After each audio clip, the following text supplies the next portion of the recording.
Hello दोस्तों, तो कैसे हैं आप लोग। Welcome back to my YouTube channel Quick Pharma. तो आज इस वीडियो में बहुत ही ज़्यादा इंपॉर्टेंट होने वाली है आज की वीडियो। तो आज हम इस वीडियो में पढ़ने वाले हैं HAP यूनिट 3 चैप्टर फर्स्ट का third part. Second and first part already complete हो चुका है। लिंक आप लोग को डिस्क्रिप्शन बॉक्स में मिल जाएगी, वहाँ से आप लोग चेक कर सकते हैं। तो आज का टॉपिक हमारा रहेगा हीमोस्टैटिस। तो हीमोस्टैटिस की बात अगर हम करते हैं तो इसका मतलब होता है कि इसको ब्लड कोगुलेशन नेम से भी जानते हैं एंड ब्लड क्लॉटिंग नेम से भी जानते हैं। इसको हम ब्लड कोगुलेशन भी कहते हैं एंड ब्लड क्लॉटिंग भी कहते हैं। तो एग्जाम में अगर ये तीनों नेम से अगर आ जाए तो आप लोग को कंफ्यूज नहीं होना है। तीनों का मतलब एक ही होता है। मीन्स अगर हीमोस्टैटिस की जगह इन दोनों नेम से अगर आ जाता है तो आप लोगों को यही सारी चीज़ें लिखनी है जो कि हम हीमोस्टैटिस में पढ़ने वाले हैं। तो मोस्टली ये हमारा 10 मार्क्स में आता है इसका क्वेश्चन। इसमें एक फ्लो चार्ट भी है। अगर उसको आप लोग कंप्लीट बना के आओगे तो आप लोगों को अच्छे खासे मार्क्स गेन हो सकते हैं। तो चलिए टॉपिक पे आ जाते हैं हम लोग।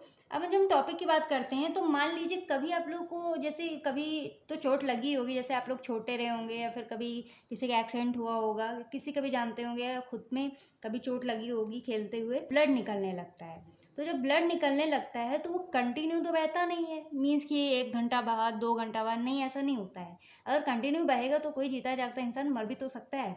तो जैसे कट्स लग जाते हैं, ज़्यादा चोट लगी तो बहने लगता है हमारा क्या, ब्लड। बट कुछ देर बाद वो क्या होता है, वो बंद हो जाता है। मतलब कि क्लॉट बन जाता है, लाइक पपड़ी टाइप की कुछ दिनों में पड़ जाती है। तो यहाँ पे जो क्लॉटिंग वाली प्रोसेस होती है ये हमारे ब्लड को रोकने का काम करती है। तो इसी प्रोसेस को हम क्या कहते हैं, ब्लड कोगुलेशन कहते हैं या फिर क्लॉटिंग बोलते हैं। इस कंप्लीट प्रोसेस को हम बोलते हैं हीमोस्टैटिस भी बोल सकते हैं।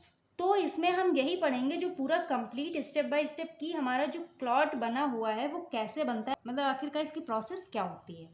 तो जब हम इसको डिफाइन करें तो ये एक हमारी ऐसी प्रोसेस होती है, इसको बोल सकते हैं सीक्वेंस ऑफ रिस्पॉन्सेज भी।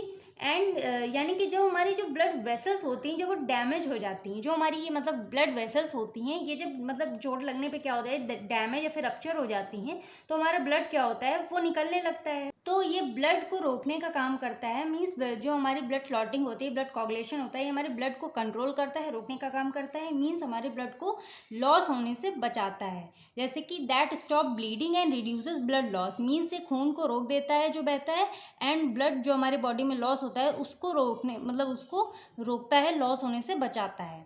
जो हमारी ब्लड वेसल्स रप्चर हो जाती है फिर डैमेज हो जाती है तब। तो अब ये इम्पॉर्टेंट इसमें यही चीज़ होती है, क्योंकि अगर ब्लीडिंग होती रहेगी तो काफ़ी ज़्यादा ब्लड ज़्यादा अमाउंट में लॉस होने की वजह से इंसान मर भी सकता है। तो मान लो हमारे ब्लड में RBC एंड हीमोग्लोबिन प्रेजेंट होती हैं। जैसे कि मैंने प्रीवियस वीडियो में मैंने ये चीज़ बताया हुआ है। जो हमारी RBC में हमारे क्या डीपली हमारे क्या प्रेजेंट होता है, हीमोग्लोबिन। एंड हीमोग्लोबिन जो होता है वो क्या करता है, हमारे ऑक्सीजन को कैरी करने का काम करता है।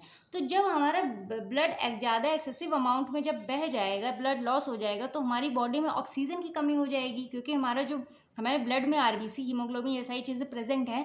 तो जब ब्लड ही बह जाएगा तो हमारी जो ऑक्सीजन है वो हमारी बॉडी का ऑक्सीजन का लेवल जो हमारी बॉडी में है वो डिक्रीज़ हो जाएगा, जिसकी वजह से कमी होने की वजह से किसी भी इंसान की जान भी जा सकती है। तो इसीलिए ब्लड का रुकना बहुत ज़्यादा इंपॉर्टेंट होता है हमारी बॉडी में।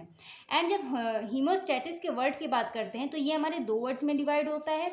एक होता है हीमो, दूसरा होता है स्टैटिस। तो हीमो का मतलब होता है मेनली हमारा ब्लड, एंड स्टैटिस का मतलब होता है स्टेबल या फिर कांस्टेंट होना। तो दोनों वर्ड को जब हम जोड़ देते हैं तो हमारा ब्लड को कंट्रोल या फिर कांस्टेंट करने का काम करती है ये हमारा जो होता है हीमोस्टैटिस। जब मतलब ब्लड बहने लगता है मीन्स हमारी बॉडी को जो एक्स्ट्रा ब्लड लॉस से बचाने का काम कर रहा है कौन, हमारा हीमोस्टैटिस। तो यहाँ पे अब एक और बात आती है कि जो क्लॉट बनता है वो कैसे बनता है। तो जो हमारा ब्लड है यही एक्चुअल में हमारी क्लॉटिंग में भी हेल्प करता है। तो हमारे ब्लड में प्रेजेंट होती है RBC, WBC and platelets, plasma. And आप लोगों को पता होगा, अगर प्रीवियस वीडियो में आप लोगों ने देखा होगा, तो प्लाज्मा में हमारा एक प्रोटीन पाया जाता है जिसका नाम होता है फिब्रिनोजन।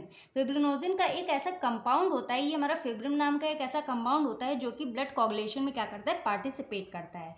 तो डायग्राम में अभी सिंपल सा देख लेते हैं। बाकी का जो क्लॉटिंग की जो पूरी प्रोसेस होती है वो हम लोग मैकेनिज्म में पढ़ेंगे, इनके कुछ स्टेप्स होते हैं उसके थ्रू। तो आप लोग को जैसे पता होगा एक ऐसी मतलब प्रोसेस में हमारे कई सारे फैक्टर्स होते हैं। इस प्रोसेस में हमारे कुछ मतलब कई सारे फैक्टर्स होते हैं जो कि इन्वॉल्व होते हैं, ये आपको आगे पता चलेगा कि एंड लास्टली में ये हमारे जो फिब्रिन मतलब ये जो हमारे होते हैं, जो कुछ फैक्टर्स इसमें होते हैं हमारे जो पाए जाते हैं, ये हमारे क्या करते हैं, फिब्रिन नेम के कंपाउंड को ये जनरेट करते हैं। मीन्स इनसे हमारा क्या होता है, एक फिब्रिन नेम का कंपाउंड जनरेट होता है जो कि हमारे क्लॉट बनाने में हेल्प करता है। ये हमारा फिब्रिन, जैसे कि यहाँ पे आप लोग देख सकते हैं, ये हमारी ब्लड वेसल्स होते हैं, यहाँ पे ये हमारा क्या बन जाता है, पूरा एक क्लॉट बन जाता है, फिब्रिन क्लॉट कन्वर्जन। तो इसको हम फिब्रिन क्लॉट कन्वर्जन नेम से भी जानते हैं, इसको हम इस नेम से भी कहते हैं इसको हम। तो फिब्रिन यहाँ पे क्या करता है, जो ज़्यादा ब्लड बहने लगता है तो उसको क्या करता है, क्लॉटिंग कर देता है, मीन्स एक थक्का बना देता है खून का जो है ये यहाँ पे, जिसकी वजह से हमारा जो ब्लड होता है वो कंट्रोल हो जाता है, रुक जाता है। बाकी प्रोसेस हम लोग आगे समझेंगे। तो ये कंप्लीट था हमारे हीमोस्टेटिस के बारे में। तो चलिए अब हम बात कर लेते हैं mechanism of blood of coagulation. तो इसके बारे में हम लोग थोड़ा सा डिस्कस कर लेते हैं। तो जब हम मैकेनिज्म ऑफ ब्लड कोगुलेशन की बात करते हैं, इसमें हमारे मतलब ब्लड बहने से लेके क्लॉट बनने तक का पूरा प्रोसेस होता है इन्हीं 3 स्टेप्स में। तो इसकी मेनली 3 स्टेप्स हैं एंड लास्ट वाला स्टेप सबसे ज़्यादा इंपॉर्टेंट इसमें हमारा होता है, जो कि हमारा ब्लड कोगुलेशन फॉर क्लॉटिंग है। ये हमारा थोड़ा लेंदी भी हो सकता है एंड इम्पॉर्टेंट बहुत ज़्यादा है। तो पहला स्टेप हमारा होता है वस्कुलर स्पैम, तो दूसरा है formation of platelets plus, and third है ब्लड कोगुलेशन और क्लॉटिंग। चलिए फिर हम इन तीनों को एक एक करके डिस्कस कर लेते हैं। तो सबसे पहले हमारा आ जाता है वस्कुलर स्पैम। तो जब हम वस्कुलर स्पैम की बात करते हैं तो इसको थोड़ा सा हम लोग डायग्राम से समझते हैं। तो जैसे कि यहाँ पे नॉर्मली जब हम समझते हैं तो ये हमारी ब्लड वेसल्स होती हैं। क्या होती हैं, ब्लड वेसल्स होती है। अब किसी वजह से इनमें क्या हो जाता है, हमें कट वगैरह हो जाता है या फिर चोट लगती है, तो यहाँ पे क्या हो जाता है, बीच में ऐसे जगह खाली है तो आप लोग देख सकते हैं यहाँ पे क्या हो जाता है, कट मतलब कट गया है, कट लग जाता है। तो यहाँ पे पहला काम होता है किसका, वैसो कॉन्स्ट्रिक्शन का काम होता है। जैसे कि नोट्स में लिखा हुआ है, यहाँ पे सबसे पहला काम होता है वैसो कॉन्स्ट्रिक्शन का। तो वैसो कॉन्स्ट्रिक्शन का मतलब होता है, वैसो मतलब होता है वेसल्स, कॉन्स्ट्रिक्शन मतलब होता है सिकुड़ना। यानी कि कोई चीज़ कॉन्स्ट्रिक्ट हो जाती है तो वो क्या हो जाती है, हमारी बॉडी में कहीं भी जैसे कट वगैरह लगा होता है, हमें पता चलता है किसी कि इस जगह की जो वेसल है वो हमारी डैमेज या फिर रप्चर हो गई है, तो यहाँ पे वैसो कॉन्स्ट्रिक्शन हो जाता है। जैसे कि डायग्राम में आप लोग देख सकते हैं, यहाँ पे हमारा क्या होता है, जैसे कोई भी हमारी जो ब्लड वेसल होती है वो डैमेज या फिर रप्चर हो जाती है, तो यहाँ पे वैसो कॉन्ट्रैक्शन वाला प्रोसेस होता है कि मतलब यहाँ पे दिख रहा होगा, ये हमारी वैसो कॉन्ट्रैक्शन होता है। मीन्स जैसे कि ये हमारी एक पाइप होती है, तो ये हमारी मोटी पाइप होती है और ये हमारी पतली पाइप होती है। जो मोटी पाइप से पानी निकलता है तो वो ज़्यादा निकलता है और जो पतली पाइप से पानी निकलता है वो कम निकलता है। तो यहाँ पे भी एक ऐसा ही प्रोसेस है। मान लीजिए हमारी एक मोटी सी पाइप है, तो यहाँ पे ये जो मतलब ये हमारी जो ब्लड वेसल है, जब यहाँ पे रप्चर हो जाएगी तो यहाँ पे हमारा ज़्यादा ब्लड बह रहा है, और जैसे ही वैसो कॉन्स्ट्रिक्शन वाली प्रोसेस आती है तो इसमें हमारी जो ब्लड वेसल्स होती है वो क्या हो जाती है, थोड़ी सी सिकुड़ जाती है, मतलब इनमें कॉन्स्ट्रिक्ट हो जाती हैं, जिसकी वजह से जो हमारा ब्लड होता है वो कम लॉस होता है। मीन्स बहना नहीं बंद होता है, बस थोड़ा सा कम हो जाता है, जिसकी वजह से कॉन्स्ट्रिक्शन की वजह से, सिकुड़ने की वजह से हमारा जो ब्लड होता है वो कम निकलता है। तो इसी की वजह से क्या होता है, हमारे जो ब्लड होता है वो कम बहेगा, मीन्स ब्लड लॉस कम हो जाएगा हमारे वैसो कॉन्स्ट्रिक्शन के थ्रू। तो इसीलिए हमारी बॉडी का सबसे पहला स्टेप होता है वैस्कुलर स्पैम। तो इसमें जो smooth muscles of blood vessel wall जो होती है, means smooth blood vessels wall जो होती है वो क्या हो जाती है, हमारी नैरो हो जाती है, मीन्स थोड़ी सी पतली हो जाती, नैरो हो जाती है, जिसकी वजह से हमारा जो ब्लड होता है वो बंद नहीं होता है, बस कम हो जाता है बहना। और एक बात और जान लेते हैं कि साथ ही साथ में यहाँ पे जब मतलब हमारी जो बॉडी जो सेंस करती है तभी यहाँ पे वैसो कॉन्स्ट्रिक्शन वाली प्रोसेस होती है। एंड इसी के साथ साथ में जो बॉडी में हमारी प्लेटलेट्स प्रेजेंट होती हैं, क्या यहाँ पे जो हमारी प्लेटलेट्स होती हैं, जैसे कि यहाँ पे लिखा हुआ है, ये हमारी प्लेटलेट्स होती हैं, तो ये क्या होती हैं, ये हमारी एक्टिवेट हो जाती हैं। एंड ये हमारी, जैसे कि मैंने पहले बताया था, जो हमारी प्लेटलेट्स होती हैं वो हमारे ब्लड में क्या काम करती हैं, इनका काम ये होता है कि क्लॉटिंग करने का काम करती हैं, जो हमारे कट्स वगैरह लगते हैं। तो ये एक डिफेंस सिस्टम की तरह काम करती है, तो ये अपना काम शुरू कर देते हैं जैसे ही हमारे बॉडी में कट वगैरह डैमेज वगैरह होता है, तो ये प्लेटलेट्स भी हमारी क्या होती है, एक्टिवेट होना शुरू हो जाती हैं। तो अब प्लेटलेट्स का जो जितना भी मतलब प्रोसेस है इसको हम सेकेंड स्टेप में पढ़ेंगे। बाकी आप लोग को आई होप आप लोग को ये पूरा हमारा वेस्कुलर स्पैम वाला समझ में आ गया होगा। इसमें ज़्यादा कुछ नहीं है, बस सिंपल सा यही है कि जो हमारी ब्लड वेसल्स होती है जब वो रप्चर हो जाती है तो हमारे यहाँ पे वैसो कॉन्स्ट्रिक्शन वाली प्रोसेस आ जाती है। तो जो हमारी ब्लड वेसल्स होती है वो जब सिकुड़ जाती है तो उसके बाद जो हमारा ज़्यादा अमाउंट में जो ब्लड बह रहा था तो वो कम बहना, मतलब थोड़ा बहुत ही ज़्यादा कम हो जाता है। तो ये हमारी यही पूरी वैसो कॉन्स्ट्रिक्शन वाली प्रोसेस होती है जिसमें हमारा ब्लड लॉस होने से ये बचाता है। तो आई होप अब आप लोग को समझ में आया होगा। तो अब हम बात कर लेते हैं फॉर्मेशन ऑफ प्लेटलेट प्लग के बारे में। तो अब जो प्लेटलेट्स का वर्क होता है ये हम फॉर्मेशन ऑफ प्लेटलेट्स प्लग में जान लेते हैं। इसमें प्लग का मतलब होता है लाइक एक पाउच, एक गुच्छा। जैसे कि यहाँ पे डायग्राम में आप लोग देख सकते हैं, ये जो एक आपको पाउच दिख रहा है ये हमारा क्या, ये सारी क्या होती हैं, प्लेटलेट्स होती हैं हमारी। तो ये जो ब्लैक कलर में प्रेजेंट है ये हमारी प्लेटलेट्स होती है जो कि एक दूसरे के साथ क्या होती है, एग्रीगेट होती हैं। तो एग्रीगेट होने की वजह से ये इकट्ठे हो जाती हैं और एक पाउच को फॉर्म कर लेती हैं। मीन्स एक दूसरे से क्या होती है, जुड़ जाती हैं आपस में। जैसे कि ये हमारे जो प्लेटलेट्स हैं ये आपस में जब कनेक्टेड होती हैं, जैसे कि यहाँ पे लिखा हुआ है, ये हमारी ये हमारी क्या करती हैं, ये एग्रीगेट करती हैं एंड एक प्लग को फॉर्म करती हैं जो कि हमारी डैमेज हो जाती है वहाँ पे जहाँ पे हमारा जो रप्चर हुआ होता है, फिर डैमेज हुआ होता है। जो ब्लड वेसल होती है, जो ब्लड वेसल होती है जहाँ पे रप्चर हुई होती है, तो वहाँ पे जो पूरा प्लग होता है ये हमारा क्या होता है, स्टिक हो जाता है जाके, जो कि हमारे ब्लड लॉस को प्रिवेंट करता है टेम्परेरी। मीन्स यहाँ पे आप लोग देख सकते हैं डायग्राम में, ये हमारा जो ये प्लेटलेट्स होते हैं ये हमारी एक दूसरे से एग्रीगेट होती हैं, एक पाउच फॉर्म करती हैं, और यहाँ पे जाके जहाँ पे मतलब कट हुआ होता है वहाँ पे जाके ये एग्रीगेट हो जाती हैं इकट्ठी, प्लेटलेट्स एक पाउच फॉर्म कर लेती है जिसको हम क्या कहते हैं, प्लग कहते हैं। तो एक प्लग की तरह काम करती है, मतलब यहाँ पे आके एक क्लॉट फॉर्म करती है तो एक प्लग बन जाता है। तो इसी प्रोसेस में अभी कंप्लीट क्लॉट मतलब बनता नहीं है अभी कंप्लीट क्लॉट, बस ये जो हमारी प्लेटलेट्स होती हैं इसमें बस एक टेम्परेरी ब्लॉकेज, मतलब ब्लॉकेज कर देता है। ये जो हमारी प्लेटलेट्स एग्रीगेटेड प्लेटलेट्स होती हैं वो सिर्फ एक टेम्परेरी मतलब सील कर देता है हमारे ब्लड वेसल को, मतलब परमानेंट नहीं करता है। परमानेंट हम लोग आगे पढ़ेंगे, वो सिर्फ टेम्परेरी करता है जिससे की वजह से हमारा ये टेम्परेरी क्लॉट बन जाता है। बट अगर इसको हम जैसे अगर थोड़ा सा भी छेड़ दिए तो फिर से हमारा जो ब्लड है वो निकलने लगता है। तो जो हमारा परमानेंट वाला होता है जिसमें हमारी परमानेंट क्लॉटिंग होती है, तो अब हम बात करेंगे अपने मेन टॉपिक के बारे में जो कि हमारा है ब्लड कोगुलेशन और क्लॉटिंग। तो इसमें हमारा ये जैसे कि प्लेटलेट्स ने तो अपना काम दिखा दिया है, यहाँ पे टेम्परेरी ये क्या करता है, ब्लड लॉस को प्रिवेंट करता है। अब यहाँ पे हम देखेंगे जो हमारा परमानेंट सील्ड होती है या फिर क्लॉटिंग होगी जिससे कि हमारा जो ब्लड है वो एकदम रुक जाएगा। तो हमारे ब्लड कोगुलेशन में हमारा एक प्रोटीन पाया जाता है फिब्रिन नाम का, एंड ये हमारे जो होते हैं ये इनसॉल्युबल प्रोटीन्स होते हैं जो कि क्या करते हैं, फिब्रिन प्रोटीन्स होते हैं वो एक क्लॉट फॉर्म करते हैं, मीन्स एक नेटवर्क ऑफ फिब्रिन्स। तो एक नेटवर्क, पूरा नेटवर्क फॉर्म करते हैं। जैसे कि हमारे ये थ्रेड लाइक स्ट्रक्चर दिख रहे हैं ये हमारे कुछ फिब्रिन थ्रेड्स होते हैं, तो इसके बारे में हम आगे डिस्कस करेंगे।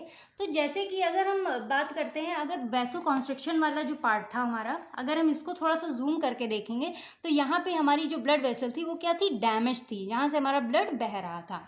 तो यहाँ पे जो हम देखेंगे डायग्राम में, तो ये वाली जो हमारी ब्लड वेसल की जो वॉल है वो डैमेज है, यहाँ से कट हुआ है। एंड जो पेंसिल से मैंने थोड़ा सा डिनोट कर दिया है, मतलब जो ब्लड बह रहा था उसको। एंड ये जो हमारी रेड कलर की होती है ये हमारी होती हैं ब्लड की RBC, red blood cells. And जो ब्लैक ब्लैक है ये हमारी होती हैं प्लेटलेट्स। तो ये तो फिर जो फिब्रिन प्रोटीन है ये हमारे थ्रेड लाइक स्ट्रक्चर होते हैं। ये क्या होते हैं, थ्रेड लाइक स्ट्रक्चर होते हैं जो कि एक क्या करते हैं, एक नेट को फॉर्म कर लेते हैं। जैसे कि ये हमारे जो जैसे थ्रेड लाइक स्ट्रक्चर होते हैं, जैसे हमारी जाली नहीं होती है तो जाली को एक ऐसे थ्रेड लाइक स्ट्रक्चर से एग्रीगेट होते हैं हमारे प्लेटलेट्स और एक पूरा मतलब कि नेट फॉर्म कर लेते हैं, जैसे कि हमारा पूरा एक नेट तैयार हो जाता है। तो अब यहाँ पे हम कंप्लीट समझते हैं शुरू से कि मतलब प्रोसेस पूरी क्या कंप्लीट कैसे क्या होती है। तो फर्स्ट डायग्राम में अगर हम देखते हैं तो जो कि वैसो कॉन्स्ट्रिक्शन वाली प्रोसेस होती है। फिर सेकेंड में हमारा जो होता है इसमें, तो हमारी ये जो प्लेटलेट्स होते हैं ये क्या होते हैं, ये आपस में एक नेटवर्क फॉर्म कर लेते, मतलब कि एक एग्रीगेट हो जाती हैं एंड पूरा क्या करती हैं, सील कर देती हैं। फिर ये जो हमारी प्लेटलेट जहाँ पे कट हुआ होता है, यहाँ पे हम थर्ड स्टेप में देख लेते हैं। यहाँ पे जो थर्ड डायग्राम में हम देखते हैं जहाँ पे मतलब कट हुआ होता है, यहाँ पे जैसे हमारी जो प्लेटलेट्स होती हैं ये हमारे पूरा एक गुच्छा फॉर्म कर लेती हैं, फिर यहाँ पे आके अटैच्ड हो जाती हैं। फिर जब यहाँ पे पूरे अलग जहाँ पे कट हुआ होता है वहाँ पे जो हमारी प्लेटलेट्स होती हैं ये अपने जो मतलब पाउच होता है इसका यहाँ पे जाके एक प्लग, मतलब ये स्ट्रक्चर जो होता है, जो प्लग वाला होता है पार्ट, वो हमारा यहाँ पे कट की जगह पे क्या करता है, सील कर देता है। जैसे मैंने पहले बताया था, तो जो सील कर देता है, टेम्परेरी सील करता है, फिर उसी को परमानेंट करने के लिए जो हमारी फिब्रिन वाली जो थ्रेड्स होती हैं, जो जाली होती है, वो इन्हीं के ऊपर आके क्या होती है, अटैच्ड हो जाती है, मीन्स इन्हीं के ऊपर जुड़ जाती है। फिर ये हमारी होती हैं आरबीसी सेल्स, ये हमारी थोड़ी सी बड़े साइज में होती हैं, तो ये हमारी जो नेट होता है इसको क्रॉस नहीं कर पाती, तो उन्हीं में ये क्या होती है, भर जाती हैं। तो जब एकदम से भर जाती हैं तो एकदम जैसे खून का थक्का नहीं होता है, तो वो एकदम से प्रॉपर बन जाता है। तो उसकी वजह से ये हमारी जो पूरी ब्लड वेसल होती है, तो ये हमारी जो ब्लड का मतलब जो क्लॉट होता है वो क्या होता है, वो एक टाइम में क्या हो जाता है, हमारे ब्लड वेसल्स में कन्वर्ट हो जाता है, न्यू ब्लड वेसल्स में कन्वर्ट हो जाता है, जिससे कि हमारी एक नई ब्लड वेसल तैयार हो जाती है। तो ऐसे ही पूरा कंप्लीट प्रोसेस होता है। पहले हमारा जो रप्चर्ड होता है, यहाँ पे हमारी जो प्लेटलेट्स होती है, एग्रीगेट होती हैं, अब यहाँ पे टेम्परेरीज को सील कर देती हैं। उसके बाद हमारा जो ब्लड होता है वो रुक जाता है। उसके बाद ये हमारी जो फिब्रिन वाली जो थ्रेड्स होती है ये उन्हीं एग्रीगेटेड, फिर यही फिब्रिन थ्रेड्स जो होती हैं वो प्लेटलेट्स के ऊपर जाके अटैच हो जाएंगी एंड ये हमारी जो ब्लड होगा उसको परमानेंटली रोक देती हैं। एंड ये आरबीसी सेल्स जो होती हैं वो इन्हीं थ्रेड पे जाके क्या हो जाती, भर जाती हैं एंड ये हमारा पूरा क्लॉट फॉर्म कर देती हैं, जिसकी वजह से हमारे ये न्यू ब्लड वेसल में कन्वर्ट हो जाता है। तो आई होप आप लोग को ब्लड कोगुलेशन वाली कंप्लीट प्रोसेस समझ में आ गई होगी। अब इसमें हम समझेंगे ब्लड कोगुलेशन के कुछ जो स्टेप्स इन्वॉल्व होते हैं, 3 पाथवे होते हैं, उनके बारे में। तो इस प्रोसेस में हमारे कुछ 13 फैक्टर्स होते हैं एंड 3 पाथवेज होते हैं। ब्लड क्लॉटिंग फैक्टर्स, तो इनमें भी आप लोग को जितना ज़रूरी लगे आप लोग पढ़ लीजिएगा, बाकी 13 होते हैं, बाकी जो इंपॉर्टेंट वो मैं आप लोग को बता दूंगी। तो यहाँ पे हमारी 3 स्टेजेस होती हैं। एक होती है हमारी मतलब इंट्रिंसिक पाथवे होती है, एक एक्सट्रिंसिक पाथवे होती है और एक कॉमन पाथवे होती है। तो इसमें जो हमारा सबसे ज़्यादा इम्पॉर्टेंट होता है, मतलब ये हमारे कुछ 13 फैक्टर्स होते हैं। इसमें जो हमारा पहला होता है फिब्रिनोजिन, सेकंड होता है प्रोथ्रोम्बिन, थर्ड होता है टिश्यू फैक्टर और थ्रोम्बोप्लास्टिन, एंड फोर्थ होता है कैल्शियम आयंस, एंड फिफ्थ होता है प्रो एक्लेरिन, एंड सेवन्थ इसमें हमारा 6 कोई भी मतलब किसी भी टाइप का कोई भी फैक्टर नहीं होता है, 6 वाला जो होता है वो होता ही नहीं है। सेवन्थ प्रो कन्वर्टिन, फिर 8th आ जाता है एंटी हीमोफिलिक फैक्टर, फिर आ जाता है हमारा 9th जो कि हमारा होता है क्रिसमस फैक्टर, फिर स्टार्ट पावर फैक्टर थ्रोम्बोकाइनेस, फिर हमारा आ जाता है प्लाज्मा थ्रोम्बोप्लास्टिन, फिर Hageman factor, fibrin stabilizing factor, जो कि हमारा 13 होता है। तो इसमें सबसे ज़्यादा इंपॉर्टेंट हमारा पहला वाला होता है फिब्रिनोजिन, सेकंड वाला होता है प्रोथ्रोम्बिन, थर्ड वाला टिश्यू फैक्टर और थ्रोम्बोप्लास्टिन, ये हमारा इंपॉर्टेंट होता है। फिर फोर्थ होता है कैल्शियम आयंस, ये हमारा इंपॉर्टेंट होता है। फिर हमारा 7th इंपॉर्टेंट होता है प्रो कन्वर्टिन, फिर 8th 12th एंड 13 वाला भी हमारा सबसे ज़्यादा इंपॉर्टेंट होता है। तो यहाँ पे अब हम कंप्लीट प्रोसेस 3 स्टेजेस में होती है, तो हम इसको एक फ्लो चार्ट की हेल्प से कंप्लीट पूरा समझेंगे। तो ये हमारा फ्लो चार्ट जिसकी हेल्प से हम पूरी कंप्लीट प्रोसेस जो होती है उसको हम समझेंगे एंड ये एग्जाम में भी आ सकता है, ये एग्जाम में आएगा। यही सबसे ज़्यादा इंपॉर्टेंट है, जो कि हमारा थर्ड है ब्लड कोगुलेशन वाली की पूरी प्रोसेस है, मीन्स जो ब्लड कोगुलेशन वाली है, तो इसको हम अच्छे से समझेंगे इसी चार्ट के थ्रू। तो एंड इसको आपको बना के आना है, अगर आप इसको बना के आएंगे तब ये जाके कहीं हमारा 10 मार्क्स में कवर होगा। तो यहाँ पे 2 पाथवे होते हैं, एक होता है हमारा इंट्रिंसिक पाथवे, दूसरा होता है एक्सट्रिंसिक पाथवे। इंट्रिंसिक पाथवे मतलब होता है इंटरनल, इंट्रिंसिक मतलब इन से आप लोग को समझ में आ रहा होगा इंटरनल, एक्स से आप लोग को समझ में आ रहा होगा एक्सटर्नल। इंटरनल मतलब अंदर का, एक्सटर्नल मतलब बाहर का। तो जैसे कि ये हमारी एक ब्लड वेसल है, ये हमारी जो है एक ब्लड वेसल है, उसके आसपास हमारे कुछ टिश्यूज़ प्रेजेंट है, ये हमारे जैसे कुछ हो गए टिश्यू। तो जब यहाँ पे जो हमारा जो कट लग गया है, तो कट हमारी 2 जगह होता है, एक तो हमारी ब्लड वेसल कट हो जाती है, इसमें मतलब इसमें जो हमारी ब्लड वेसल है एक तो ये कट होती है, दूसरे जो हमारे कुछ टिश्यू होते हैं उनमें जो कुछ टिश्यू बाहर साइड में जो प्रेजेंट होते हैं उनमें क्या होता है, वो कट होता है।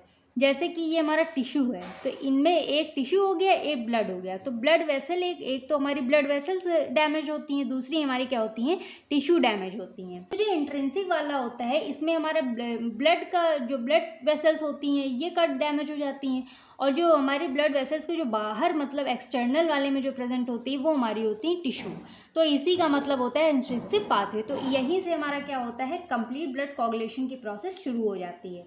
तो जो इंट्रिंसिक वाला मतलब इंटरनल वाला जो है, ये ब्लड मतलब ब्लड है उसको हम यहाँ पे ब्लड ट्रॉमा बोलते हैं। यहाँ पे जो ब्लड होता है इसको हम क्या बोलते हैं, ब्लड ट्रॉमा बोलते हैं। एंड एक्सट्रिंसिक मतलब बाहर वाला, तो इसमें जो हमारी टिश्यू डैमेज होते हैं इसको हम टिश्यू ट्रॉमा बोलते हैं। तो अब जैसे कि सबसे अंदर वाला जो होता है वो हमारा क्या होता है, ब्लड फैक्टर होता है। तो ये हमारा जो ब्लड ट्रॉमा है ये हमारा एक्टिवेट करता है प्लेटलेट्स को, और सबसे अंदर हमारी प्लेटलेट्स ही प्रेजेंट होती हैं। जैसे कि सबसे पहले हमने वैसोकॉन्स्ट्रिक्शन वाला जो पढ़ा था, तो वहाँ पे सबसे पहले हमारी जो प्लेटलेट्स थी वो क्या हो रही थी, एग्रीगेट हो रही थी, एक दूसरे से जुड़ रही थी। सारी प्लेटलेट्स इकट्ठा होकर उस वाले पार्ट पे जहाँ पे हमारा डैमेज थी ब्लड वेसल, वहाँ पे जाके क्या कर रही थी, क्लॉट बना रही थी। तो यही हमारी सबसे पहले क्या होती है, ब्लड ट्रॉमा जो होता है ये हमारे प्लेटलेट्स को सबसे पहले क्या करता है, एक्टिवेट करता है। जैसे ही एक्टिवेट हो जाती है हमारी प्लेटलेट्स, वैसे ही ये क्या करती है, अपना काम शुरू कर देती हैं। अपने जो डिफरेंट फैक्टर्स हैं उनको, उनका मेन यहाँ पे काम क्या होता है, वो शुरू हो जाता है। जैसे हमारी प्लेटलेट्स एक्टिवेट होंगी, ये जो डिफरेंट हमारे जो फैक्टर्स होते हैं, जैसे कि ये फैक्टर्स के सारे नेम यहाँ पे लिखे हुए हैं जो भी यहाँ पे हैं, बस आप लोग को ध्यान देना है कि कौन सा फैक्टर कहाँ पे है। तो हमारी प्लेटलेट्स एक्टिवेट हुई, उसके बाद जो हमारी प्लेटलेट्स एक्टिवेट होती हैं तो ये हमारे 12th वाले फैक्टर को क्या करती हैं, एक्टिवेट कर देती है। मतलब 12th वाला, ये जो नॉर्मल 12th वाला है ये हमारा कन्वर्ट हो जाता है 12th ए में।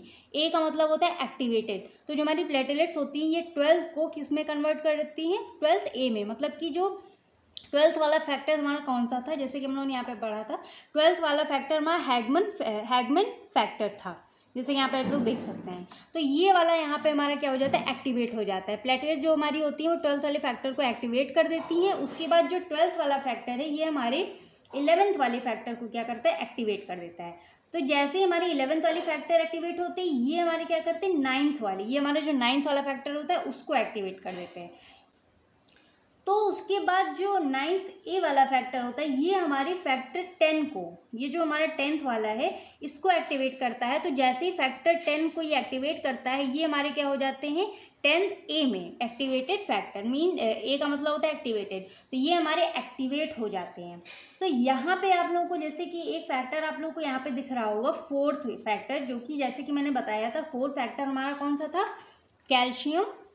हमारा जो 4th फैक्टर था इसको हम कह रहे थे कैल्शियम आयन। तो हमारा कैल्शियम आयन वाला फैक्टर है वो फैक्टर मीन्स 4th वाला और 9th वाला, ये दोनों मिल के आपस में क्या करते हैं, ये दोनों फैक्टर मिलके हमारे 10th वाले फैक्टर को क्या करते हैं, एक्टिवेट करते हैं। तो यहाँ पे हमारा जो 10th वाला फैक्टर होता है 10th ए में चेंज हो जाता है, मीन्स 10th ए, ये हमारा 10th वाला फैक्टर एक्टिवेट हो जाता है। तो यहीं पे हमारा जो कंप्लीट इंटरनल वाला पाथवे होता है वो यहाँ पे क्या होता है, स्टॉप हो जाता है। उसके बाद हमारा आता है एक्सट्रिंसिक पाथवे। तो एक्सट्रिंसिक पाथवे में हमारा ये होता है, मीन्स यहाँ पे हमारा ये इंटर्नशिप पाथवे जो होता है ये यहाँ पे कंप्लीट हो जाएगा, यहाँ तक इसका काम होता है। उसके बाद एक्सटर्नल के बारे में जो हम जब पढ़ते हैं तो यहाँ पे जो टिश्यू वाला होता है, मीन्स ये जो हमारा होता है टिश्यू ट्रॉमा। तो हमारा जो डैमेज मतलब जो हमारे टिश्यू थे वो जो डैमेज हुए थे उसको हम बोलें, जो कि हमारे ब्लड के बाहर प्रेजेंट होते हैं कुछ टिश्यू, उसको हम क्या बोलते हैं, इंट्रिंसिक पाथवे। तो यहाँ पे जो टिश्यू हैं ये हमारे जो डैमेज होते हैं उनको हम टिश्यू ट्रॉमा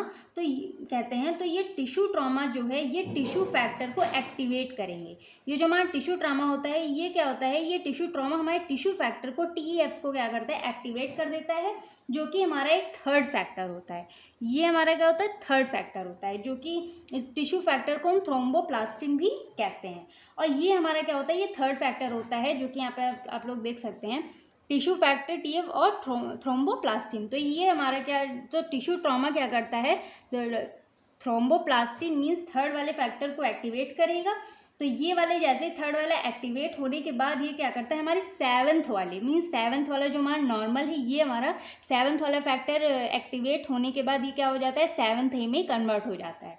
फिर 3rd वाला एक्टिवेट करेगा 7th वाले फैक्टर को, एंड जो 7th वाला फैक्टर है ये हमारा क्या करता है, 7th वाला फैक्टर एंड 3rd वाला फैक्टर आपस में मिलके क्या करते हैं, ये हमारे 10th वाले मीन्स नॉर्मल 10th वाले फैक्टर को 10th ए में कन्वर्ट कर देते हैं। तो ये वाला जो हमारे 10th A में जब कन्वर्ट हो जाता है, फिर यहाँ पे जो एक्सटर्नल वाला पाथवे है ये हमारा यहाँ पे कंप्लीट हो जाता है। और जो इंटरनल और एक्सटर्नल वाला पाथवे मतलब इन दोनों ने एक ही कॉमन काम किया, क्योंकि ये दोनों क्या करते हैं, टेंथ वाले फैक्टर को ही एक्टिवेट करते हैं। तो ये हमारे क्या हो गए, कॉमन हो गए। तो ये हमारा आ जाता है एक थर्ड पाथवे जिसको हम कॉमन पाथवे कहते हैं। फर्स्ट हो गया इंट्रिंसिक पाथवे, सेकेंड हो गया एक्सट्रिंसिक पाथवे और थर्ड हो गया हमारा कॉमन पाथवे। तो यहाँ तक तो हमारे दोनों का काम हो गया। अब हमारा जो थर्ड वाला स्टेप है उसके बारे में पढ़ते हैं। तो अगर ध्यान दें तो 10th वाले फैक्टर में मतलब लिखा था थ्रोम्बोकाइनेज। यहाँ पे जो हमारा 10th वाला फैक्टर था आप लोग देख सकते हैं, यहाँ पे जो स्टार्ट पावर फैक्टर था यहाँ पे क्या लिखा है, थ्रोम्बोकाइनेज लिखा हुआ है। तो इसके बाद जो हमारा थ्रोम्बोकाइनेज नेम का यहाँ पे एक जो एंजाइम होता है, जो तो थ्रोम्बोकाइनेज का जो यहाँ पे एंजाइम होता है जो कि हमारा कॉमन पाथवे है। यहाँ से हमारी जो थर्ड वाली पाथवे शुरू हो जाती है, कॉमन पाथवे। तो ये कॉमन पाथवे यहाँ से क्या होता है, एक्टिवेट हो जाता है। फिर यहाँ से स्टार्ट हो जाती है क्या, हमारी कॉमन पाथवे। मीन्स तो हमारा कॉमन पाथवे ये कहलाता है। अब ये जो प्रोथ्रोम्बिन काइनेज वाला जो एंजाइम है, ये कैल्शियम आयन की हेल्प से क्या करता है, प्रोथ्रोम्बिन काइनेज एंजाइम हमारे कैल्शियम आयन की प्रेजेंस में कैल्शियम आयन के साथ हमारे प्रोथ्रोम्बिन नेम के फैक्टर को एक्टिवेट करता है, जो कि हमारा सेकेंड फैक्टर होता है। प्रोथ्रोम्बिन काइनेज एंजाइम जो होता है वो कैल्शियम आयन मीन थर्ड वाले फैक्टर के साथ मिलके ये क्या करता है, हमारे सेकेंड वाले फैक्टर को जो कि हमारा प्रोथ्रोम्बिन है उसको एक्टिवेट करता है। मींस यहाँ पे जो ये हमारा जो सेकेंड वाला था ये प्रोथ्रोम्बिन था। तो जैसे ही हमारा प्रोथ्रोम्बिन मतलब सेकेंड वाला फैक्टर एक्टिवेट होता है, ये हमारा कन्वर्ट हो जाता है थ्रोम्बिन में, जो कि ये हमारा सेकेंड ए में कन्वर्ट हो जाता है। पर जो हमारा थ्रोम्बिन होता है, ये थ्रोम्बिन बनने के बाद हमारा जो फर्स्ट फैक्टर मतलब ये हमारे क्या होते हैं, थ्रोम्बिन बनने के बाद ये हमारे फर्स्ट फैक्टर में कन्वर्ट होता है, जो कि हमारी क्या होती है, फिब्रिनोजेन। मीन्स यहाँ पे लिखा हुआ है जो हमारा फर्स्ट फैक्टर है ये हमारा है फिब्रिनोजेन। तो ये हमारा जो थ्रोम्बिन है ये हमारे फर्स्ट फैक्टर को कन्वर्ट कर देगा फिब्रिनोजेन में। फिर जो हमारा फिब्रिनोजेन ये हमारे फर्स्ट ए में कन्वर्ट हो जाएगा फिब्रिन्स में। यही हमारा फिब्रिन्स ही एक ऐसी प्रोसेस होती है जहाँ के लिए यहाँ तक आने के लिए हमें ये तीन पाथवे मतलब पढ़ने पड़ेंगे, जिससे कि हम लोग को ये वाली पूरी जो कंप्लीट प्रोसेस होती है यहाँ पे एंड होती है, जहाँ पे हमारा फिब्रिन बनता है, फर्स्ट फैक्टर फॉर्म हो जाता है। फाइनली यहाँ पे हमको फिब्रिन मिल जाता है। जो ये हमारे जो होते हैं, ये जो फिब्रिन्स होते हैं हमारे इनसॉल्युबल प्रोटीन फाइबर्स होते हैं। तो ये जो इनसॉल्युबल प्रोटीन फाइबर्स हैं ये धीरे धीरे यहाँ पे क्या करते हैं, क्लॉट फॉर्म कर देगा। जैसे कि मैंने पहले बताया था, ये जो फिब्रिन फाइबर्स होते हैं हमारे थ्रेड लाइक स्ट्रक्चर में होते हैं। तो ये वहाँ पे जाके जहाँ पे हमारी प्लेटलेट्स जो थी जो एग्रीगेट होके क्या कर रही थी, मतलब वहाँ पे जाके जुड़ रही थी, जाके जहाँ पे हमारा कट था वहाँ पे क्या कर रही थी, एग्रीगेट होके सारी प्लेटलेट्स जुड़ रही थी। तो उसी के ऊपर जो हमारी फिब्रिन वाली जो मतलब जो जाल टाइप का था वो वहीं पे जाके क्या करता है, क्लॉट फॉर्म कर लेता है, जिससे कि हमारी जो न्यू ब्लड वेसल होती है क्लॉट फॉर्म पहले करेगा। तो जो हमारी जो जैसे कि मैंने यहाँ पे बताया था इस वाली प्रोसेस में, जैसे मैंने बताया था ये हमारे क्या होते हैं, ये थ्रेड वाला जो होता है, थ्रेड पूरा नेटवर्क जो होता है किसका, फिब्रिन का, ये थ्रेड पूरा उस पर जाके प्लेटलेट्स के एग्रीगेटेड प्लेटलेट्स के ऊपर जाके लग जाता है। उसके बाद जो बड़े हमारे जो आरबीसी होते हैं यहाँ पे मतलब आके फंस जाते हैं, तो पूरे भर जाएगी। उसके बाद ये पूरा क्या बन जाता है, खून का थक्का बन जाता है, पूरा क्लॉट फॉर्म हो जाता है, जिसकी वजह से हमारे क्या होते हैं, धीरे धीरे कुछ दिनों में क्या होती हैं, हमारा जो क्लॉट होता है वो हमारी न्यू ब्लड वेसल में कन्वर्ट हो जाता है। तो यही हमारी पूरी कंप्लीट प्रोसेस होती है। आई थिंक आप लोगों को समझ में आ गया होगा। तो थोड़ा सा इसको हम फिर से समझ लेते हैं। जो हमारा सबसे पहले इंट्रिंसिक पाथवे था, जो ब्लड ट्रॉमा था, इसने हमारे प्लेटलेट्स को एक्टिवेट किया। जो हमारी प्लेटलेट्स से इसने हमारे 12th फैक्टर को एक्टिवेट किया, जो कि हमारा कन्वर्ट हो गया 12th ए में। 12th ए ने 11th फैक्टर को एक्टिवेट किया, 11th वाले ने 9th फैक्टर को एक्टिवेट किया, फिर 9th एंड 4th फैक्टर ने आपस में मिलके हमारे 10th फैक्टर को एक्टिवेट किया, जो कि हमारा कन्वर्ट हो गया 10th ए में। तो यहाँ तक हमारी इंट्रिंसिक पाथवे हो जाती है। एक्सट्रिंसिक पाथवे में हमारा जो टिश्यू ट्रॉमा था, टिश्यू ट्रॉमा हमारा कन्वर्ट करता है टिश्यू फैक्टर को, जो कि हमारा थ्रोम्बोप्लास्टिन है, मींस थर्ड फैक्टर है। फिर जो थर्ड फैक्टर होता है वो हमारे 7th फैक्टर को कन्वर्ट कर देता है, जो कि हमारा कन्वर्ट हो जाता है 7th ए में। फिर 7th ए कैल्शियम के साथ मिलके, जो कि हमारा 4th फैक्टर होता है, ये आपस में दोनों मिलके 10th ए को कन्वर्ट करते हैं। तो ये इंट्रिंसिक है। इंट्रिंसिक जो होता है ये हमारे कॉमन पाथवे हो जाती है, जिससे कि हमारी थर्ड पाथवे स्टार्ट हो जाती है यहाँ से। फिर जो हमारा प्रोथ्रोम्बिन काइनेज एंजाइम होता है, ये हमारे fourth factor means calcium ion के साथ मिल के आपस में ये हमारा क्या कन्वर्ट करता है, सेकंड फैक्टर को कन्वर्ट करता है, जो कि हमारा होता है प्रोथ्रोम्बिन। तो ये हमारा सेकंड नॉर्मल फैक्टर जो होता है, ये हमारा कन्वर्ट हो जाता है सेकंड ए में, जो कि हमारा थ्रोम्बिन होता है। फिर जो थ्रोम्बिन होता है, ये हमारे फिब्रिनोजिन को एक्टिवेट करता है। फिर फिब्रिनोजिन जो होते हैं, ये हमारे फाइनली फिब्रिन्स में आके क्या होते हैं, कन्वर्ट हो जाते हैं, जो कि हमारा फर्स्ट ए फैक्टर होता है। तो यही हमारी पूरी कंप्लीट प्रोसेस थी। तो आई थिंक आप लोग को ये पूरा कंप्लीट समझ में आ गया होगा। यही सारी चीज़ें हमारी यहाँ पे लिखी हुई हैं, जैसे कि यहाँ पे जो जो मैंने चीज़ें बताई हैं वैसे ही यहीं पे कंप्लीट लिखा हुआ है, जैसे फॉर्मेशन ऑफ प्रोथ्रोम्बिन काइनेज। तो यहाँ पे हमारी प्रोथ्रोम्बिन काइनेज बन गया। उसके बाद ये इंट्रिंसिक एंड एक्सट्रिंसिक पाथवे मिलके प्रोथ्रोम्बिन काइनेज बना दी, जो कि हमारी थर्ड हो गई। फिर conversion of prothrombin into thrombin, तो यहाँ पे हमारी जो प्रोथ्रोम्बिन थी ये हमारा कन्वर्ट हो गया थ्रोम्बिन में। उसके बाद conversion of fibrinogen into fibrins, means हमारा जो फिब्रिनोजिन था ये हमारा कन्वर्ट हो गया फिब्रिन्स में, जिससे कि हमारा क्या हो गया, जो हमारे आरबीसी थी वो हमारे क्लॉट में आके ट्रैप्ड हो गए और सील्ड, मतलब पूरा जो ब्लड डैमेज थी, ब्लड वेसल जो हमारी डैमेज थी उसको पूरा सील्ड कर दिया। उसके बाद ये हमारे एक न्यू ब्लड वेसल में कन्वर्ट हो गए। तो आई होप आप लोग को ये कंप्लीट प्रोसेस समझ में आ गई होगी। तो फर्स्ट लिखना है, सबसे पहले सुनिए, फर्स्ट आप लोग को वेस्कुलर स्पैम के बारे में लिखना है, इसका पूरा।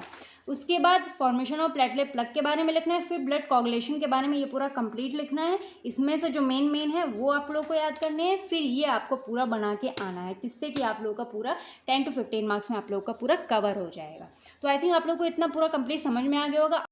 तो अब हम यहाँ पे बात करेंगे एनीमिया के बारे में। तो जैसे कि नॉर्मली हम लोग को पता है कि एनीमिया मतलब कि deficiency of blood in body, जिसमें एनीमिया में मतलब हमारी नॉर्मल क्या होता है, जैसे आप लोगों को पता होगा कि हमारे ब्लड की डिफिशियंसी हो जाती है, ब्लड की कमी हो जाती है, इसमें हमारी बॉडी में। तो ये हमारी जो इसमें मतलब हमारी जो आरबीसी होती हैं, हमारे ब्लड में सबसे ज़्यादा क्या प्रेजेंट होती है, हमारी आरबीसी प्रेजेंट होती है। RBC sales means red blood cells present होती हैं, जिनका कंसंट्रेशन हमारा क्या हो जाता है, कम हो जाता है। नॉर्मल रेंज से क्या होता है, हमारी बॉडी में ब्लड में कम हो जाता है, क्योंकि हमारी जो आरबीसी सेल्स होती है इसमें क्या हमारी प्रेजेंट होती है, हीमोग्लोबिन। आरबीसी में हमारी प्रेजेंट होती है हीमोग्लोबिन, और जो हीमोग्लोबिन होती है वो हमारी क्या होती है, जब वो हमारी ऑक्सीजन को लंग से क्या करती, कैरी करने का काम करती है। तो जैसे ही हमारी अगर आरबीसी रेड ब्लड सेल्स अगर हमारी बॉडी में कम हो जाती है, ब्लड में अगर उसकी डिफिशियंसी हो जाती है, तो ये हमारे जो ऑक्सीजन की मतलब जैसे कि अगर ब्लड की कमी होगी तो हमारी बॉडी में जो ऑक्सीजन हीमोग्लोबिन जो है तो वो भी तो कम हो रहा होगा। तो हीमोग्लोबिन की वजह से जो कि हमारे ऑक्सीजन को कैरी करता है, तो हमारी ऑक्सीजन की भी क्या होती है, कमी हो जाती है हमारी बॉडी में, जिसकी वजह से ये क्या करता है, ये हमारी बॉडी को सीवियर डैमेज भी हमारी बॉडी को कर सकता है। एंड एनीमिया की कमी बहुत ही ज़्यादा मतलब काफ़ी लोगों में पाई जाती है, जिसकी वजह से उनकी बॉडी क्या होती है, बहुत लोगों की येलो पेल कलर में दिखाई देती है। तो इसीलिए ये काफ़ी ज़्यादा डेंजरस होता है, जिसकी वजह से बहुत लोग की जान भी जा सकती है। तो ये था हमारा थोड़ा सा एनीमिया के बारे में। तो अब हम बात कर लेते हैं इसके कुछ सिम्टम्स एंड कॉजेस के बारे में कि किन वजह से ये होता है। तो जब एनीमिया के कॉज के बारे में बात करते हैं तो ये हमारा एक्सेसिव ब्लड लॉस की वजह से होता है। जैसे कभी कभी चोट लगती है तो ज़्यादा ब्लड लॉस हो जाता है, उसकी वजह से होता है। और जब आरबीसी की जो हमारी सेल्स होती हैं, जब मतलब उनका जो फॉर्मेशन होता है, तो जब उस टाइम पे क्या होती है, उनका जो ब्रेक डाउन होने लगता है आरबीसी सेल्स का, उसकी वजह से भी होता है। और जब कभी कभी जैसे कि जब आरबीसी का जब प्रोडक्शन होता है तो वो हमारे कुछ उसमें क्या होती है, कुछ डिफेक्टेड आरबीसी का फॉर्मेशन हो जाता है, उसकी वजह से भी हमारी क्या होती है, एनीमिया वाली कंडीशन आ जाती है। एंड कुछ हमारे जो बॉडी में जो हम लोग खाना पीना खाते हैं, जो न्यूट्रिशनल चीज़ें होती हैं, अगर उनमें डिफेक्टिव चीज़ें हो जाती हैं या फिर न्यूट्रिशन की कमी हो जाती है हमारी बॉडी में, तब भी हमारा जो ब्लड होता है उसमें कमी आ जाती है। अरे और इसके जो सिम्टम्स होते हैं ये हमारे जैसे कि हमारी स्किन जो होती है वो पेल येलो कलर की हो जाती है, हमें काफ़ी ज़्यादा कमज़ोरी लगती है, वीकनेस लगती है, टायर्डनेस लगती है, एंड शॉर्ट ऑफ ब्रीथ मतलब सांस लेने में काफ़ी ज़्यादा दिक्कत होती है। एंड फास्ट हार्ट बीट, जो हमारी हार्ट बीट होती है वो काफ़ी ज़्यादा तेज़ हो जाती है, हमें चेस्ट पेन होता है। तो ये हमारे कुछ होते हैं एनीमिया के सिम्टम्स एंड रीजंस। तो अब हम इनके एनीमिया के थोड़े से टाइप्स के बारे में बात कर लेते हैं। तो सबसे पहला टाइप हमारा आ जाता है यहाँ पे आयरन डिफिशियंसी एनीमिया। तो इसमें हमारा जो मतलब ये हमारा जो आयरन डिफिशियंसी एनीमिया, ये हमारे वर्ल्ड में काफ़ी ज़्यादा मोस्ट कॉमन है। ये मतलब काफ़ी लोगों को होता है, जिसके मतलब लेडीज़ में या फिर गर्ल्स में काफ़ी ज़्यादा आयरन की डिफिशियंसी हो जाती है बिकॉज ऑफ मेंस्ट्रुएशन साइकिल, क्योंकि मंथ में उनमें क्या होता है, मंथली काफ़ी ज़्यादा ब्लड का एक्सेसिव मतलब लॉस हो जाता है ब्लड का, जिसकी वजह से उनके अंदर आयरन की कमी हो जाती है। तो ये भी एक रीज़न होता है जिसके, और इसमें हमारे जैसे इसमें जब एक्सेसिव लॉस हो जाता है ब्लड का, तो इसमें हमें क्या मतलब आयरन रिच फूड होते हैं उनको क्या करना चाहिए, कंज्यूम करना चाहिए, खाना चाहिए, जिसकी वजह से जो हमारी एनीमिया है, आयरन की डिफिशियंसी ना हो बॉडी में। तो ये हमारा हो गया आयरन डिफिशियंसी। उसके बाद आ जाता है हमारा मेगैलोब्लास्टिक एनीमिया।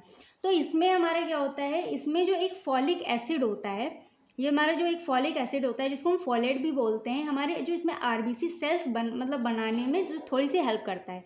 ये फॉलेट जो होता है ये हमारे प्रोडक्शन ऑफ आरबीसी में हेल्प करता है। एंड तो मेगैलोब्लास्ट में फॉलिक एसिड की कमी हो जाने की वजह से क्या होता है, हमारे इमैच्योर आरबीसी बनने लगते हैं। मतलब कि जैसे कि हमारे फॉलिक एसिड की जब कमी हो जाएगी हमारे मेगैलोब्लास्ट में, तो ये हमारे जो आरबीसी रेड ब्लड सेल्स होते हैं वो क्या होते हैं, इमैच्योर फॉर्म होने लगते हैं। मतलब कि जिनको हम मेगैलोब्लास्ट कहते हैं, जो कि हमारे लार्ज एरिथ्रोसाइट्स में मतलब लार्ज साइज में बनने लगते हैं। तो इससे को हम क्या कहते हैं, मेगैलोब्लास्ट कहते हैं। एंड ये हमारे बेसिकली इनसफिशिएंट डाइट की वजह से होता है या फिर किसी भी डिजीज़ की वजह से होता है। उसके बाद हमारा थर्ड आ जाता है हाइपोप्लास्टिक और एप्लास्टिक। तो जब हम इसकी बात करते हैं तो हाइपोप्लास्टिक और एप्लास्टिक में इसमें हमारे जो, जैसे कि आप लोग को पता होगा, हमारे ब्लड जो होता है वो हमारी बोन मैरो में फॉर्म होता है। तो अगर कभी बोन मैरो में कोई भी बीमारी हो जाती है तो उस केस में हमारी ये एनीमिया होते हैं। तो सबसे पहले हमारा जाता है हाइपोप्लास्टिक। तो हाइपोप्लास्टिक में ये होता है कि जो हमारी बोन मैरो होती है अगर वो अच्छे से फंक्शन नहीं करती है किसी की चीज़ की वजह से, तो उसकी जो मतलब एनीमिया, मतलब उसमें तब एनीमिया कॉज होता है तब हमारा जो हाइपोप्लास्टिक एनीमिया होता है तब कॉज होता है जब हमारी जो बोन मैरो होती है वो अगर अच्छे से फंक्शन नहीं करती है। उसके बाद जो हमारा होता है ए प्लास्टिक एनीमिया, इसमें मतलब जो हमारा बोन मैरो में अगर कोई डिस्ट्रक्शन हो जाता है तो वो हमारे ख़त्म होने लगते हैं, तो उस टाइम पे ए प्लास्टिक एनीमिया होती है। उसके बाद हमारा फोर्थ आ जाता है परनेशियस एनीमिया। तो परनेशियस एनीमिया में हमारा ये होता है, में बस एक वर्ड आप लोग याद रखिएगा, B12। इसमें जो हमारे विटामिन B12 की डिफिशियंसी होने की वजह से ये वाली परनेशियस एनीमिया होती है। एंड ये हमारे एक तरह से ऑटो इम्यून डिजीज़ भी हैं, जिसमें हमारे खुद के बॉडी के जो एंटीबॉडीज़ होते हैं उनको डैमेज करने का, मतलब उनको डैमेज कर देता है। जैसे कि इंट्रिंसिक फैक्टर जो कि हमारे क्लॉटिंग में हेल्प करता है, उनको क्या करता है, ये डैमेज कर देता है। फिर फिफ्थ आ जाता है हीमोलाइटिक एनीमिया। तो इसमें हमारे जो रेड ब्लड सेल्स होते हैं, इसमें जो हमारे कुछ एबनॉर्मल आरबीसी फॉर्म हो जाते हैं, तो ये या तो डैमेज कर दिए जाते हैं या फिर इनको रिमूव कर दिया जाता है। फिर मतलब कि या तो ये मतलब डैमेज हो जाते हैं या ख़राब हो जाते हैं, फिर क्या कहते हैं, इनको रिमूव कर दिया जाता है। लेकिन जब रिमूव हो रहे हैं तभी तो कोई ना कोई कमी हो रही है, भले वो एबनॉर्मल हो चाहे नॉर्मल हो, लेकिन कमी तो हो रही है। तो इसी की वजह से इसको हम हीमोलाइटिक एनीमिया कहते हैं।